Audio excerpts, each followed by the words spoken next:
There's a hot new Horde Survivor game related to a very popular game with Deep Rock Galactic called Deep Rock Galactic Survivor, and if you know, I've played a few Horde Survivors on this channel and even ranked all the ones that I've played. I do want to play a lot more of them in depth, but I had to pick this game up day one for what it was. I played a demo of it back in October during the Steam Next Fest, and the demo had one level where you play as one character, and overall, it was good fun. So far, this game is early access, and inside the game has 4 levels total where you have to unlock each one, and 4 different characters total.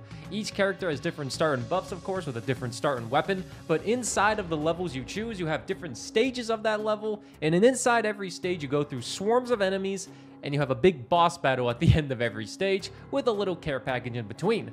I think there's about 4 levels of each stage that you have to go through, and the runs probably last about 20 to 25 minutes.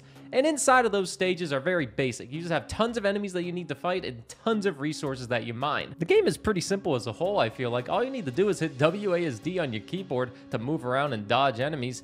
You can use a controller if you wanted to, but everything else is automatic. Inside of a run, you get different weapons at different levels, at level 5, 15, and 12, and each weapon that you get can have different effects on them if you level it up to 12 once. Once you level a gun up to 12, it'll get different effects like status effects like fire or electricity at level 6 and 12 inside their respective runs. But the runs are really simple as a whole. You kill enemies that spawn, and then you gain XP from those enemies. With the XP, you can get buffs on your guns or your character as a whole. You mine different resources throughout the run, whether it be nitra or gold. Those are the 2 resources that you have inside of a run that don't carry over for meta progression, and those allow you to get extra upgrades in between waves or heal yourself in between waves. And I've played the game for a few hours already, and I still haven't fully beat a run, even though they all take about 20 minutes. I've gotten to the 4th stage of a mine level before, and I killed the boss with it, but after every time you kill a boss, you have 30 seconds to get back to your pod before going to the next level. And when I killed that boss, I wasn't able to make it back to my pod as there was just too many enemies. I will say this game as a whole is actually really hard for a Horde Survivor. There's tons of different resources that you need to gather, and it seems like you just get them randomly in a run. They're not guaranteed, and all the resources allow you to use meta progression, which is your typical meta progression. You mine faster, more damage, reload speed, more crits, health regeneration, more HP as a whole. The usual things are meta progression in this game, like another Horde Survivor game. You know, all the Horde Survivors, they're all pretty similar in that regard.